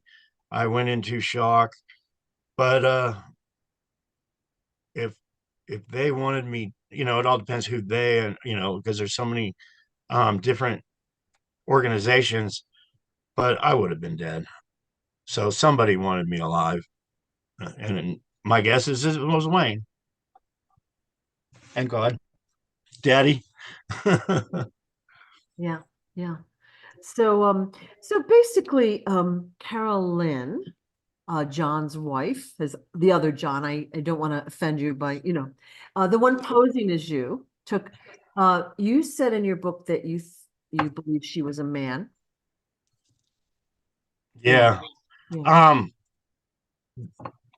the people in their organized crime, they teach them to be gay um at a young age. The sexual shit I had to do is unspeakable. Um, it's torture, but it happens. But yeah, the gay thing in Hollywood and Washington is huge. There's a lot of money in it. Um, but yeah, I believe he was gay. Um, Even this lady that I know, I'm not going to say any names, um, was like, wow, he's a handsome guy, but he's gay. Like, I don't have a chance. But Right. yeah, Right. Well, we're seeing evidence now, and again, it's really coming out of almost every entertainer, politician is transgender, cross-dressing, gay, whatever. And, again, it doesn't seem like a natural, it's um, the cult, it's the satanic cult, yeah, ritual of deception and the power of deception and going against what God's morals are. It's like anything like that is a plus for the secret societies that are worshiping Satan. They get off on killing and every other bad thing, killing, stealing, destroying, and they think it's powerful to them. Um, yeah, it's just them showing that they belong to the cabal and the crime ring. right. That's kind of what I was wanting to point out. Like it's, again, an instance here and there, but do you notice how like every, basically famous celebrity nowadays is gay, transgender. There's something unusual or Oh flip-flop yeah, and it's about all them. I've seen it my whole life. It's all open sex, Hollywood couples sharing, wife swapping, all that kind of orgies. But yeah, that kind of stuff went on Aristotle Onassis's yacht and his island. Um, the Quigleys brought me to Aristotle's yacht one time, and I came aboard, and my mother was not there, but his mistress was there. And when they would have, and I'm talking famous people, you all can Google the Christina, the ship, the Christina. I think it's the Christina too now, but yeah, the ship, the Christina. It's in Greece, and I believe in a port, and it's got pictures of every famous person from back in the day was on that. But I would get sent to my cabin um, when people started taking their clothes off, because it was all about open sex and parties, and that's just the way it is in Hollywood. Okay. And you had to do it to become a Hollywood star. That is just part of it. Right. I don't know if I said earlier, on the show last time, but yeah, to become famous, you have to do those things or you will not become famous. It's just part of the rules. You have a certain percentage that you are paying up to become famous. It's almost like we're going to make you a movie star, but you're only going to make so much money. And if you don't like the deal, then you're not going to become a movie star. But if you like the deal and you go along with the sex and you go along with what we tell you, you're going to be famous. So you Right. have two options. You're either famous or you're not famous. And when you become famous, if you don't go with their programs anymore, you are simply eliminated because a famous person is worth more dead than alive. So it's a catch 22 to these people in Hollywood and all these famous Right. people. And they do the same things to these Hollywood celebrities or political celebrities. They basically will murder them and put a double in their place, as we should be very well aware of now. Like, it shocks me when people don't realize this, but so There's that's one of the, so much evidence of all these famous people and people running our country. I mean, you take a picture of their ears and then you go back 10 years and the ears don't match. And then you look at their signature and then you look at their signature from 10 years later and they're not even close. Um, there's so many ways to expose these people, but it's so huge. And my team of lions and these people are researching all this, digging up so much dirt and putting it out there. I'm loving every bit of it. Um, it's a struggle for me. It's been a struggle. I've had, this last 6 months with all the love and support from Robin and Smarty, and I could name all these names of these people. Christmas was my best Christmas ever. I had a stack of Christmas cards, and it was like the Christmases before. I would sit in a truck with tears in my eyes, going, "This is really messed up." I'm in a city that I don't live in. I'm sitting in a truck. There's no tree. There's no nothing. My Christmas dinner is at Denny's, getting turkey and mashed potatoes. Very lonely life being a truck driver and switching all the jobs. I had to, very lonely, very lonely life. So right. this last 6 months, man, um, with the followers I'm getting and the support I'm getting and people actually waking up to the truth, it's totally awesome. Totally awesome. It's only going to go up from here. Yeah, It's only like you going were to go saying up. earlier, do I want to be famous? And I want to be famous, but I don't want to be in the spotlight. I would rather be I haven't been fishing in years and years, but I'd rather be in a cabin out in the woods with my loved one and fishing and just Right. saying, yeah, I'm famous now. You'd rather have a normal life without the fear, like always having to look over your shoulder and worry. You know what I mean? Yeah, well, And I remember Farrah Fawcett. I had a crush on Farrah Fawcett. I had Farrah Fawcett's poster on my wall. Um, she was mixed up with the cabal and organized crime and all that. And me and her were sitting in a living room, and I was like, "Wow, I'm sitting with Farrah Fawcett, and how good is that?" But she said, just like I've always said, all I wanted was a little house, a white picket fence, and a place to call home with family and loved ones. And being the position she was put in to be a star and be famous, she couldn't do it. And that's what she told me. That's all she wanted to do. And I was like, that's all I've ever wanted to do too. And that's all I want now. I just want a little house with a white picket fence. No, but I'm hoping to get it. I really am. I'm hoping to get it. And maybe I'll sell 1 million books and be able to buy my first house because there'd been, my guess is a good 100 houses stolen from my family. And these weren't just little houses. These were mansions on the coast, on every coast, mansions with fancy things that, you sell one vase or something. It's probably more money than I've seen in the last 10 years.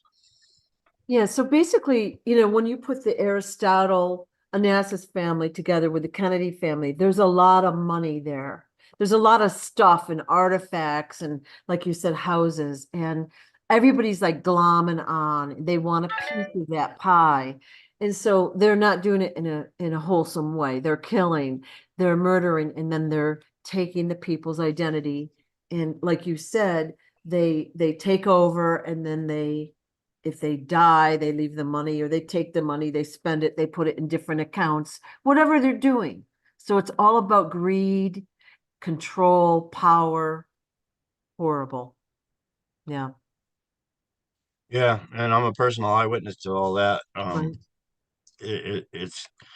It's crazy. When I was young and I was asked to do a murder, um, it was the time John Gotti did a lot of killing. He really did. They used him a lot, but yeah, I was asked to kill somebody, and I believe it was another family member that was there. And I said, you know what? I would rather be broke. I'd rather be homeless. I'd rather be barefooted walking through the woods before I would even want to take someone else's life. It's just possessions, Right. Right. and that might have hurt my career when I told them that of being in their clique, but it turned. I've had to live a life of poverty my whole life like that anyway. Um, I don't think the riches would have made me happy. I don't think a lot of these people that have all those riches are happy. I really don't. Totally not. It's only stuff. You know what I mean? Material, like there's more to our life than the material world that we experience. I mean, that's part of it. We all want, the stuff, but there's way more to it. And loving Yeah. relationships are really a big foundation of that, and you really didn't have a lot of that in your life. And it's very, very sad what you went through. Well, I Yeah. have been on my deathbed more than once, and that's the first thing that comes to your mind. You're going out with nothing. Yeah. You're leaving with nothing. Health is everything. Um, yeah. With that said, King Smarties, smartiescorner.com. Check it out. I'm feeling good. Little commercial there, Smarty. I'm I was sitting here talking, and I still don't, Rob, I don't research this stuff or look into this stuff, but Robin has been placing this kind of stuff all over, doing her little research. I told her she was a little kid the other day because she put stickers all over everything. I'm like, you're acting like a little kid. Next thing we're gonna have, little stickers of Donald Duck on the refrigerator. but but yeah, truthfully, I feel better. I feel good. it brings the vibration up in your home. Okay, so protective vibration as well as healing vibration. And I know last time we had talked, you had some illnesses, and I kind of missed that because of the glitchiness of the video, to be honest. But you said you were feeling better and you were getting like clean bills of health from the doctor. So having those products in your house cannot hurt. It's bringing Right. No, the healing. Smarty said don't admit on it that I'm ill. But yeah, all kinds of ailments. And I was just thinking that I got a metal pipe in my heart because my heart exploded out the side of my heart. So they clogged it up with a little metal pipe so the blood wouldn't go outside of my heart anymore. By what I understand, I'm not no heart surgeon or anything. So they put a pipe in my heart, and that was 2 years ago. But I was just thinking, Smarty, look at that design. What if that design was put on that little pipe in my heart? Ooh. That kind of stuff. They put metal pins in your butt. What if that was, you Yeah. know, it was just an idea. But consider a bigger picture. What if you had these products around your home and you never experienced the illness or injury and didn't need to have anything done to your heart in the first place? Yeah, The exactly. better But scenario. I met Smarty too late. So Hey, no, no, no, because you're already healing from what you had. And sometimes it takes a while for us to experience it, but you're going to be noticing massive healing very soon. So that's why these products are so amazing, you know. yeah, I was trying to do interviews um a month ago. But yeah, I had mass infection going on, urinary tract infection. See what they did when they put that pipe in my heart. They went through my leg, my inner thigh, Mhm. and I got a really bad ass infection. I think it might have had something to do with that. Really bad. It was You- all swell, but I couldn't sit. And then so I couldn't sit. It was very painful. And then the urinary tract infection. It felt like I had to pee 24 hours. I was up for, Yeah. I think, 3 or 4 days with no sleep because it was so painful. And nowadays they won't give me any pain medicine. Um, I ended up going to the doctor and they lanced my butt and sucked that stuff out. But they don't even believe in giving you pain medicine to kill the pain before they lance you. Um, But the so more you talk about injury and illness, the more you think about it, the more it manifests in your life. That's right, what Smarty's trying to say is it's over, baby. So don't don't think about that stuff. You are yeah, healing, okay? So don't think about what happened then. That's the old you, okay? From this point yeah. forward, we've got the new you, okay? But yeah, with all that said, I'm feeling good. That's what I'm trying to say. So you're the new you.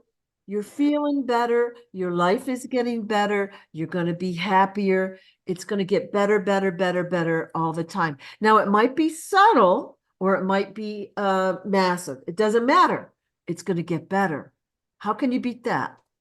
You can't. And Yeah. if it'll give me another day on this earth to share my truth to the world, Right. because the world really needs to wake up. If Yeah. I can help save one life of exposing these people of their child trafficking Yeah. and what they do to become them, if I can Yeah. just save one life, that extra day is well worth it, and well worth it to me. Yeah. Like I said in our last thing, that near death experience, it don't hurt to go. It don't. It's really peaceful. Um, but yeah, that was my experience. So, That's the um, old you. So we're not talking about that, remember? yeah. Excuse me. Don't Hey, Robin, can you make me something to drink or get me dump some coffee in here or something, please? Thank you. That is true. Whenever somebody tries to tell me about injury or illness, I don't care where we are, I let them start, but I kind of interrupt them and distract them because guess what that does? It anchors that fear. It anchors that energy into your field. You don't want that. You don't want it. All right. It's temporary. All right. So let's go back to the story while you're waiting for whatever. I'm having Okay. it delivered. Yeah. So we've kind of talked about the person everyone on earth thinks was you. Okay, he took over around age 10. He died in the plane crash. You actually saw the body after the plane crash in a warehouse. Is that correct? Right. And the body was bloated and, kind of disfigured. So did he look like he was on the magazine cover? No. But you No. believe it was him. Wayne told you it was him. Okay. Right. All right. None of the other bodies were recovered. I'm sure they must have been. I don't know. I never even bothered to check it out. Okay. All right. All right. So I know we talked about this last time and I'm Yeah, they still were. A matter of fact, I read an article. Excuse me. okay. Like I said, the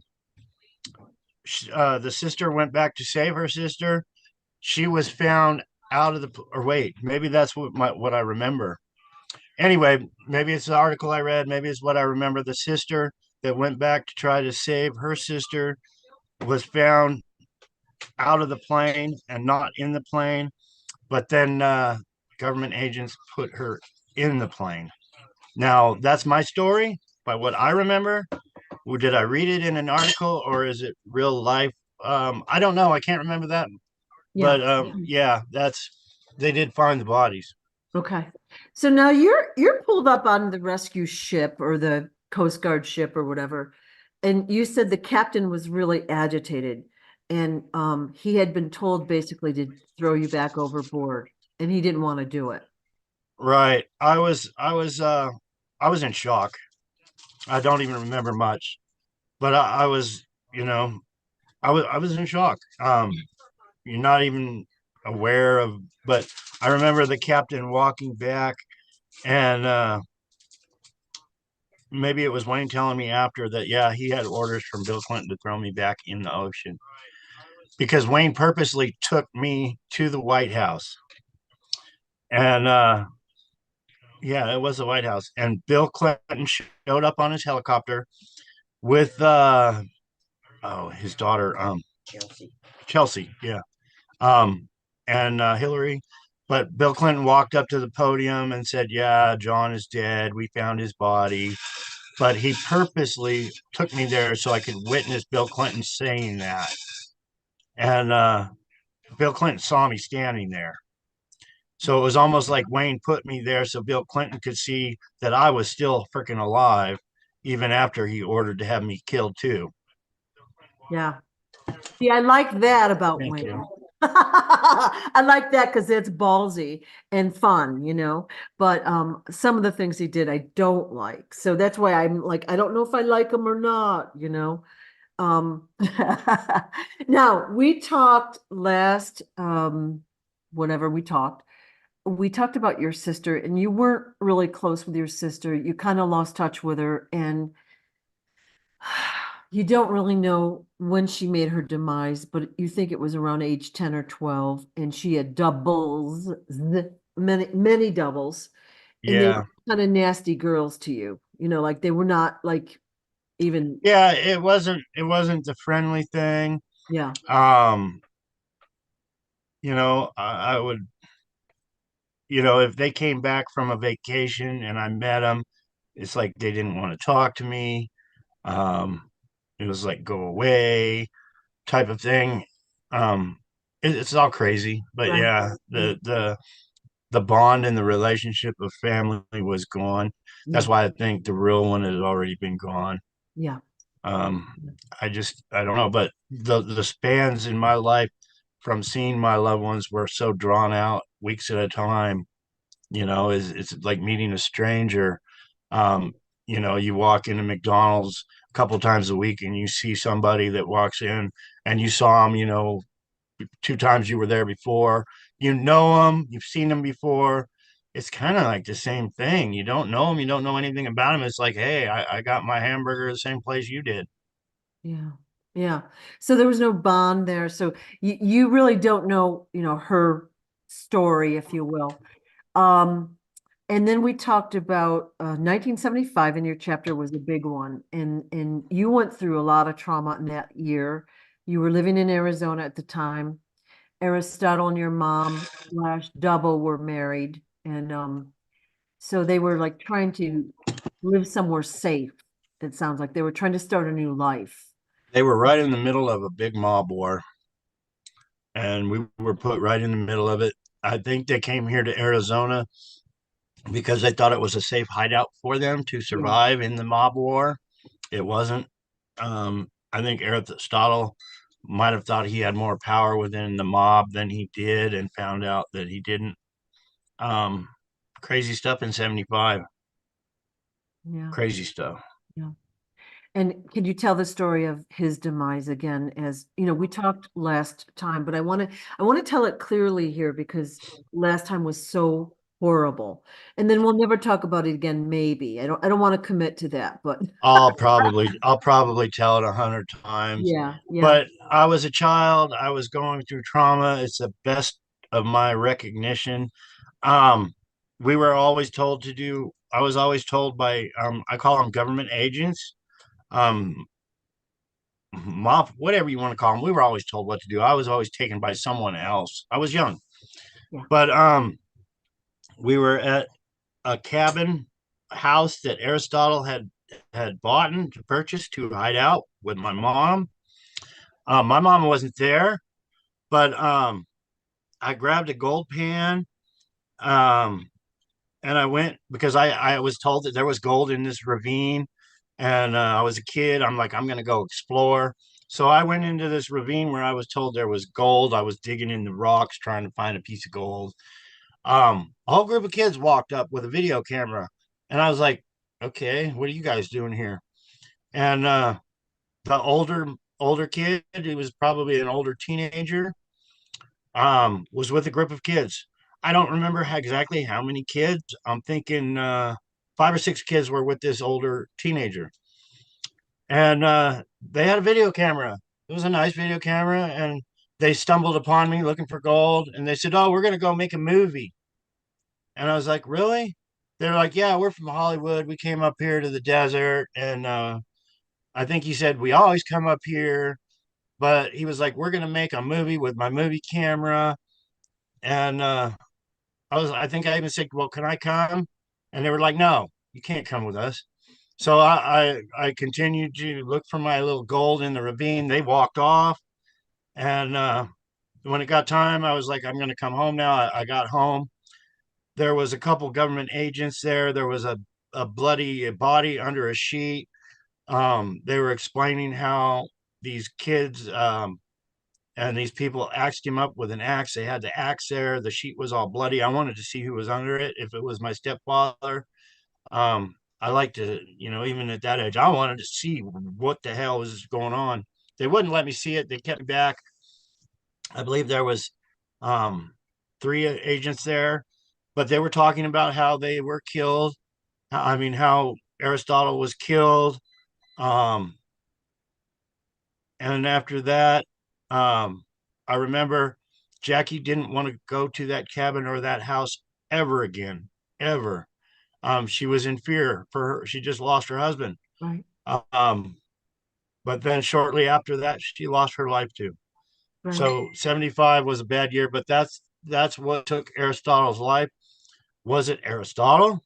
I was a kid. I was out I wasn't in the house or in the yard when he was killed. I don't know if it was the double, if it was somebody pretending to be Aristotle, if Aristotle faked his death. What actually happened? I don't know, but those kids beat somebody up that day with an axe, and that's how they do it.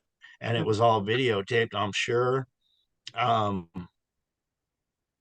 Right. yeah, So these kids who were later to become Hollywood actors and actresses basically killed someone and videotaped it. So that's how they and have, blackmail evidence on those people. and I'm pretty sure a lot of those children that were there were on Epstein's flight list.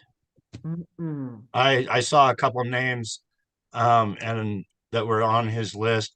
I haven't even looked at it, but it's just internet crap that pops up. This Mhm.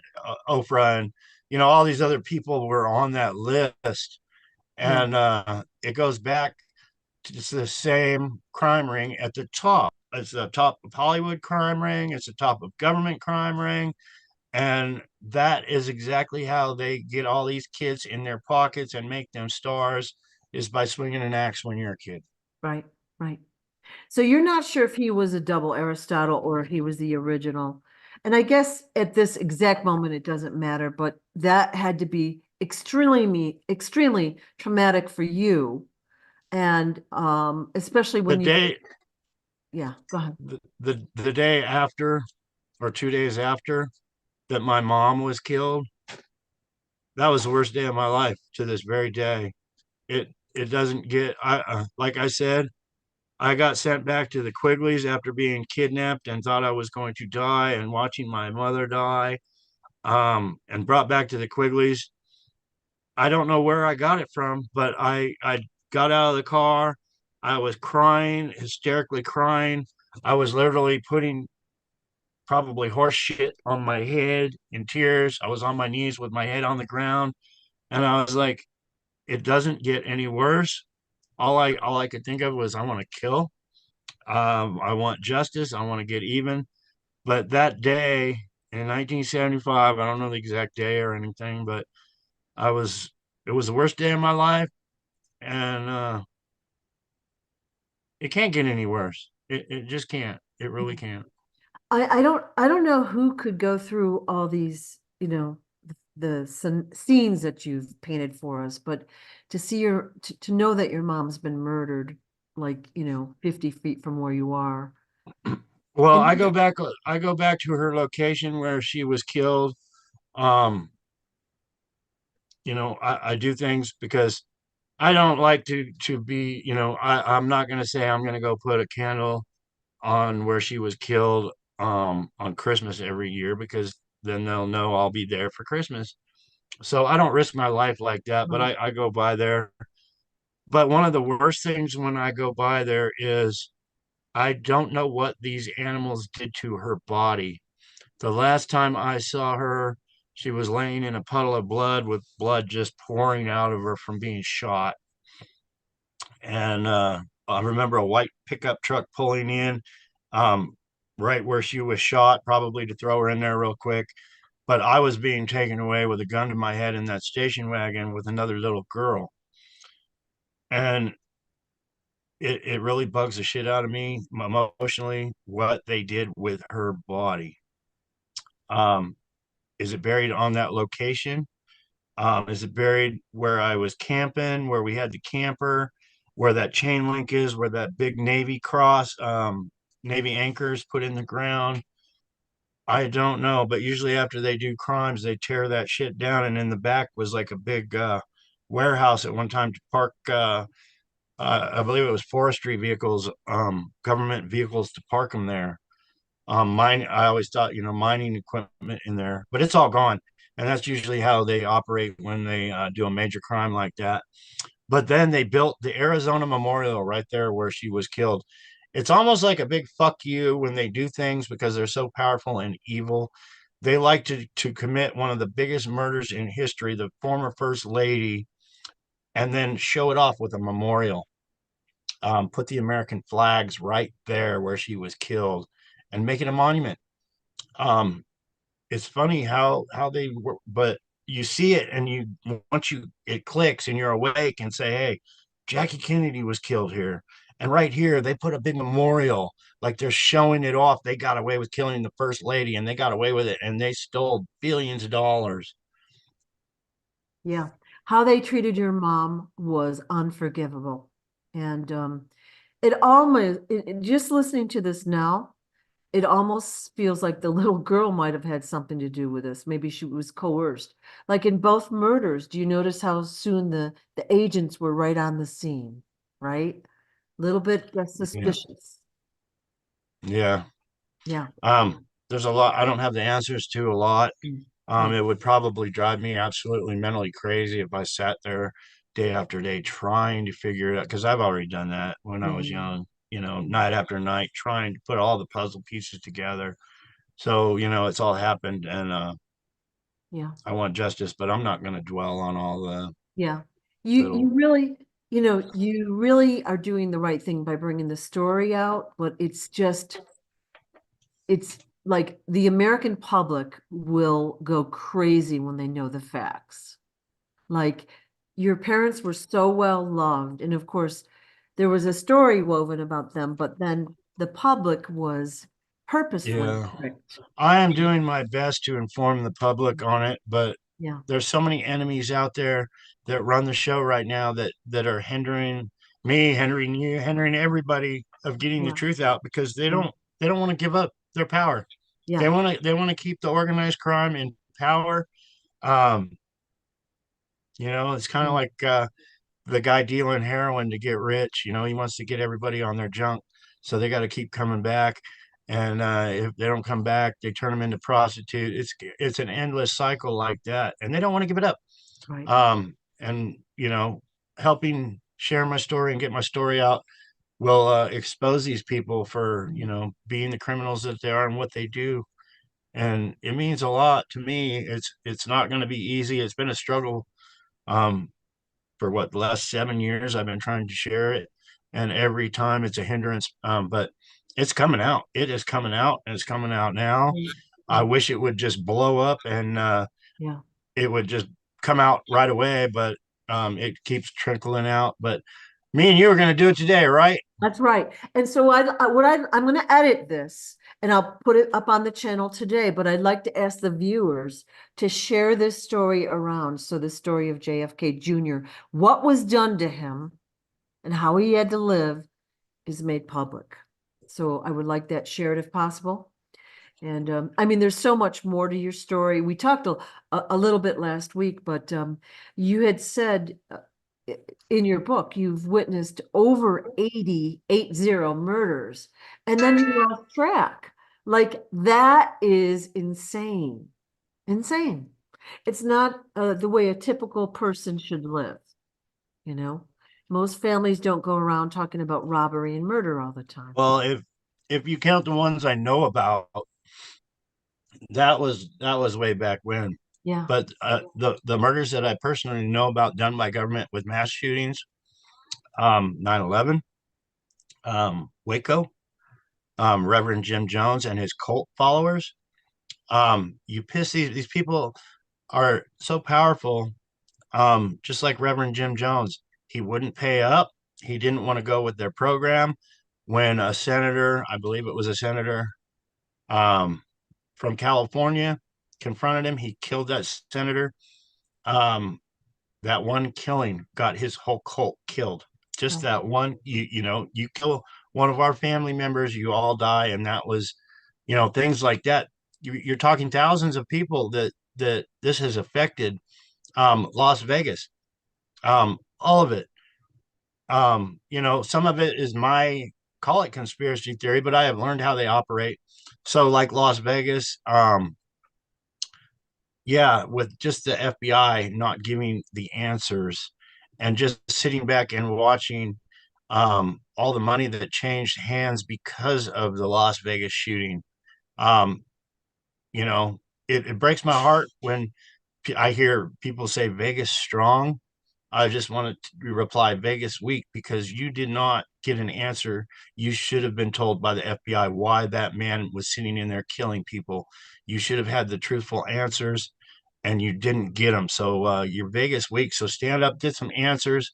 And it's MK Ultra, it's pre-programming. But what was the real goal for that man to? Maybe it was the millions and millions of dollars that MGM lost for renting that man a room. Maybe it was the switch over from the organized crime from casinos. Maybe it mm, had something to do with the music industry. There's a lot of maybes. I don't have the answers. I'm just saying what I saw and witnessed mm. and what I've saw my whole life and learned how it's done. Um, but yeah, it's thousands. From 9/11, I think I shared my story in the book. I don't remember of 9/11 and what I witnessed about the cover up of the first attack on 9/11. That usually gets taken down right away when I try to share that one. I'll share it real quick. It's not. No, you didn't share it in the book, so I'd love to hear. Yeah, there was two attacks on 9/11. The first one, there was vehicles placed in the basement, and those vehicles blew up, and it tore the concrete off those steel beams in the basement. Well, it when that first attack happened, it tilted the skyscraper just enough. It had to be tore down. It had to come down. So the government officials that went in looked at the evidence and said, "Yeah, these buildings have to be torn down. This skyscraper has to come down." So what they did was they planned an attack to have our government take those buildings down with the planes coming in them. The people didn't have to pay. I mean, the United States taxpayer had to pay, but a lot of people lost their lives when those planes hit in there. And my fact is, I was there. I saw the cover ups of government officials telling the other officials the buildings were safe when they were not. The officials were sitting there saying, yeah, the buildings are unsafe. They have to become tear down. And the government officials were saying, no, they don't have to come down. So our CIA planned that. They planned a way to start a war and have those buildings come down.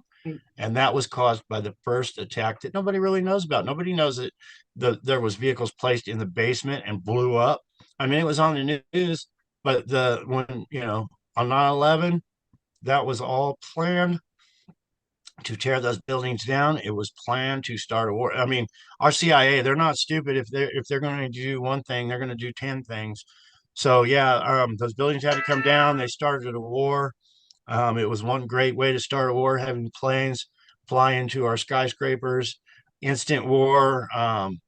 Yeah, Bush got up there on that rubble and said, "We're going to get fucking even for this." Well, we should have. What can you do? It's too late now. But yeah, the people that were standing on that rubble saying we're going to get even are the guilty ones, straight up. Right, right. Well, I'd like to think most people watching this video already know, they already know that 9/11 was not what we were told. I mean, there's some that I've actually argued with recently that I'm like, you don't know? Are you crazy? And of course they think I'm crazy, but there's a lot of reasons why I think those buildings were taken down, multiple reasons, and the timing, as well. But yeah, they got away with it. They've gotten away with so much. And I think where we are right now in time is the buck stops here. We're trying to get the truth out. Like we can't this is not sustainable. This is not how people choose to live. They don't want crime. They don't want murder. They don't want killing. They want happy, peaceful families. You know what I mean? And they want work that means something to them. They want relationships. They want to enjoy life. And I don't think many people are at this moment. So your story is a good one. It's Yeah, necessary for it to come out. for them planning 9/11 and what happened, it's really, really strange. I was listening to talk radio.